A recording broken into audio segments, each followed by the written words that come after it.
ایک واقعہ امام موسیٰ کاظم علیہ السلام کا کہ ایک امام کے ساتھ ہم سفر شخص تھا، وہ سفر پہ جا رہا تھا. وہ کہتا ہے کہ میں نے دیکھا کہ امام گھوڑے پر سوار ہے اور آگے جا رہے، میں کافی پیچھے تھا. اتنے میں نے دیکھا ایک درندہ حیوان، غالباً شاید ایک بھیڑیا تھا، وہ آ رہا تھا. میں اس بھیڑیے کو دیکھ کر ڈر گیا. ڈرنے کے بعد میں وہاں سے دور ہوا اور میں کسی چٹان کے پیچھے جا کر چھپ گیا تاکہ یہ بھیڑیا مجھ پر حملہ نہ کر سکے. اب میں دور سے دیکھ رہا تھا کہ یہ بھیڑیا امام کے ساتھ کیا کرتا ہے، موسیٰ بن جعفر کے ساتھ کیا کرتا ہے.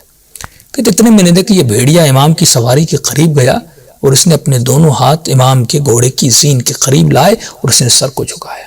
اتنے میں امام نے بھی اپنا منہ اس کے قریب لے گئے اور ایسے لگ رہا تھا جیسے ان کے درمیان کوئی تکلم اور کلام ہو رہا ہے، آپس میں باتیں کر رہے ہیں. کچھ اس نے کہا اور امام نے دعا کے لیے ہاتھوں کو بلند کیا، کوئی دعا کی.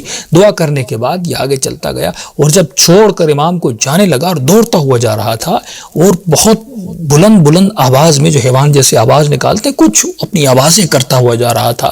مجھے لگ رہا تھا وہ کچھ کہہ رہا ہے اور امام کہہ رہے تھے آمین ثم آمین، اللہم آمین اللہم آمین. تو امام آمین کہہ رہے تھے. جب وہ بہت دور ہو گیا تو پھر میں اپنی جگہ سے اٹھا اور اٹھنے کے بعد میں امام کے قریب گیا. تو میں نے امام سے پوچھا کہ مولا یہ ماجرا کیا تھا؟ میں تو سوچ رہا تھا وہ آپ پر حملہ کرے گا.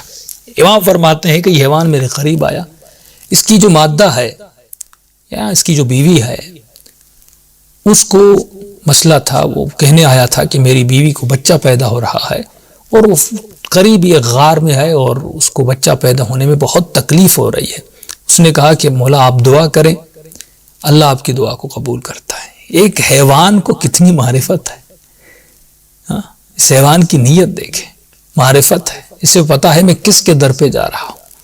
تو امام نے کہا میں نے دعا کی اور مجھے الہام ہوا کہ جو اس کا بچہ ہے وہ پیدا ہو چکا ہے. میں نے اسے کہا کہ جلدی جاؤ، تمہاری جو مادہ ہے اس نے بچہ پیدا کر دیا ہے. کہ وہ خوشی خوشی دوڑتا ہوا گیا. کہ میں نے دیکھا کہ اللہم آمین کی آوازیں آ رہی تھی اور 3 مرتبہ آپ نے یہ کہا. تو آپ نے ایسا کیوں کہا؟ تو امام نے فرمایا کہ وہ جب جا رہا تھا تو بلند آواز میں کہہ رہا تھا، کیونکہ ہم نے دعا کی اور دعا قبول ہوئی، تو وہ بلند آواز میں کہہ رہا تھا کہ پروردگارا کبھی بھی محمد و آل محمد کا ماننے والا کسی ایسے صحرا میں پھنس جائے، اس کا گوشت ان درندوں پر حرام کرنا. یعنی یہ درندے کبھی بھی حقیقی محمد و آل محمد کے چاہنے والوں کو ان کے گوشت کو نہ کھائیں اور انہیں نقصان نہ پہنچا سکیں. اور جب وہ کہتا ہوا جا رہا تھا میں بھی یہی کہہ رہا تھا اللہم آمین ثم آمین، خدایا اس کی دعا کو قبول کر فرما اور ہمارے چاہنے والوں کو درندوں کے شر سے بچا.